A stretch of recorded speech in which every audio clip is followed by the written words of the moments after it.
بسم اللہ الرحمن الرحیم۔ عزیز طالبات السلام علیکم۔ طالبات،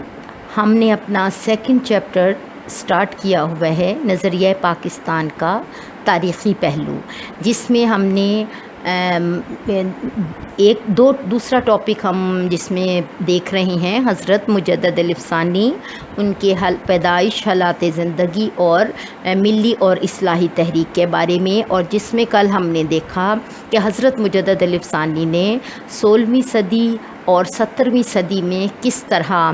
اسلام کی ترویج، تبلیغ اور اشاعت کے لیے اپنی تمام تر کوششیں بروئے کار لائے، اور کس طرح سے انہوں نے ہندو جاریت کا مقابلہ کیا، اکبر کی مذہبی پالیسی اور اس کی وزراء کی ناعاقبت اندیشانہ پالیسیوں کو فیس کیا، اور جہانگیر نے کس طرح آپ کو قید کیا اور آپ نے کس طرح سے اس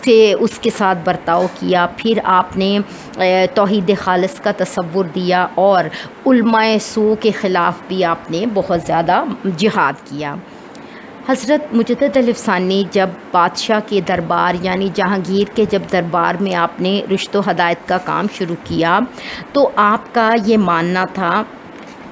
کہ جب تک بادشاہ اور امراء کو ہم صحیح اسلام نہیں بتائیں گے اور ان کی صحیح تربیت نہیں کریں گے، عام عوام تک اسلامی اقدامات اور اسلام کے لیے کی جانے والی کوششیں ان تک نہیں پہنچ سکتی۔ چنانچہ آپ نے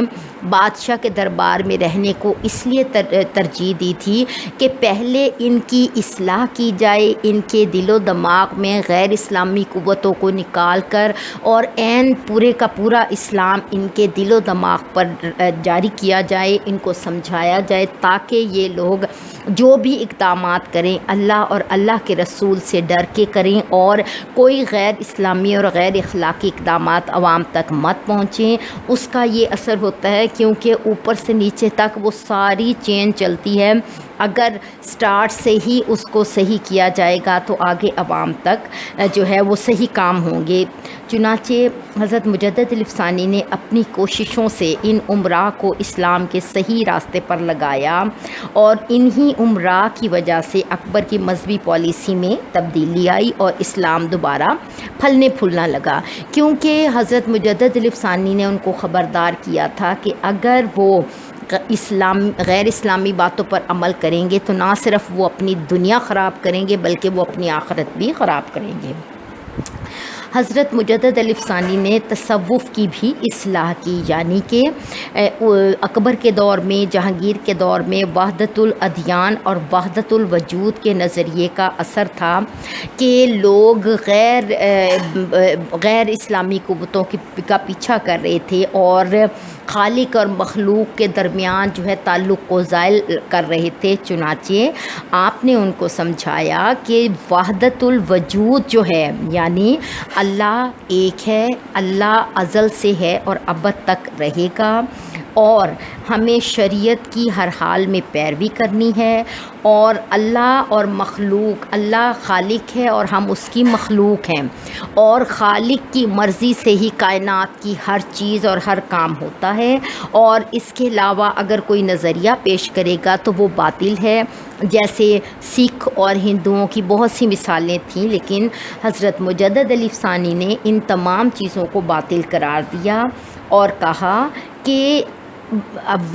اللہ رام اور رحیم کبھی ایک نہیں ہو سکتے، یہ اپنی سوچ کی بات ہے۔ اللہ رحمان ہے، اللہ رحیم ہے، اللہ کریم ہے، اللہ ایک ہے، اللہ بے نیاز ہے، اللہ کل کائنات کا مالک ہے، بادشاہ ہے۔ ہمارا ایمان اس چیز پہ ہے، اور باقی جو مرضی کچھ کہیں ایسا نہیں ہو سکتا۔ حضرت مجدد الف ثانی نے ایسے تصوف کی مخالفت کی جو شریعت کے تابع نہ ہو۔ قرآن و سنت کی پیروی اور ارکان اسلام پر عمل ہی آپ کے نزدیک کامیابی کا واحد ذریعہ ہے۔ آپ نے ہندوستان میں تصوف کا نقش بندی سلسلہ متعارف کروایا۔ یہ سلسلہ شریعت کی مکمل پابندی کرتا ہے۔ سلسلہ نقش بندی نے تصوف پر شریعت کے پہرے بٹھا دیے، اور شریعت و دین کو اور طریقیت و شریعت کو دین کی پیروی پر ڈال دیا۔ حضرت مجدد الف ثانی نے اللہ کے دین کو حضور پاک صلی اللہ علیہ وسلم، اللہ نے اپنے دین کو حضور پاک صلی اللہ علیہ وسلم پر مکمل کر دیا۔ اسی طرح شریعت بھی قرآن کے مطابق مکمل ہو چکی ہے۔ اکبر بادشاہ کے دور میں اسلام میں بہت سی ہندوانہ رسوم اور عقائد شامل ہو گئے تھے۔ اس طرح اسلام اور ہندو مت میں تمیز کرنا مشکل ہو گیا۔ ہر نئی بات جس کی اصل دین سے ثابت نہ ہو وہ بدعت اور گمراہی ہے۔ حضرت مجدد علیہ ثانی نے بدعات کو شدت سے رد کیا اور اس کی نفی کی۔ حضرت مجدد علیہ ثانی کے ان بروقت اقدامات کی وجہ سے مسلمان اپنے دوبارہ سے دین کی طرف راغب ہو گئے، کیونکہ یہ مسلمانوں کا یہ ہمیشہ سے یہ طریقہ رہا ہے کہ ان کو جس طرح کی ان کو ہدایت ملتی ہے یا جس طرح کا ان کو عوام حکمرانوں کی طرف سے جس طرح کی ترویج ملتی ہے، عوام اسی طرح کے اقدامات کرتے ہیں۔ چنانچہ حضرت مجدد علیہ ثانی کے بروقت اقدامات کا نتیجہ یہ ہوا کہ مذہبی طور پر دو قومی نظریہ برصغیر میں پروان چڑھا، کیونکہ حضرت مجدد علیہ ثانی نے شدت کے ساتھ ہندو اور باطل نظریات کو انہوں نے ریجیکٹ کر دیا تھا، اور انہوں نے یہ ثابت کیا تھا کہ اسلام ہی دین خالص ہے، دین فطرت ہے، دین خیر خواہی ہے، اور ہم اسلام کے علاوہ اگر کسی باتوں پر عمل کریں گے یا کسی بات کے پیچھے چلیں گے تو نہ صرف ہم اپنی دنیا خراب کریں گے بلکہ اپنی آخرت بھی خراب کریں گے۔ چنانچہ حضرت مجدد علیہ ثانی نے اس دور میں واضح طور پر اسلام اور غیر اسلام کا فرق کر کے مذہبی طور پر دو قومی نظریے کو پرموٹ کیا، اور اس طرح سے آپ کی کوششوں سے مسلمان اپنا جداگانہ تشخص برقرار رکھنے میں کامیاب ہوئے۔ اس طرح آپ نے دو قومی نظریے کی تبلیغ کی اور مسلمانوں کی الگ شناخت کو قائم کیا،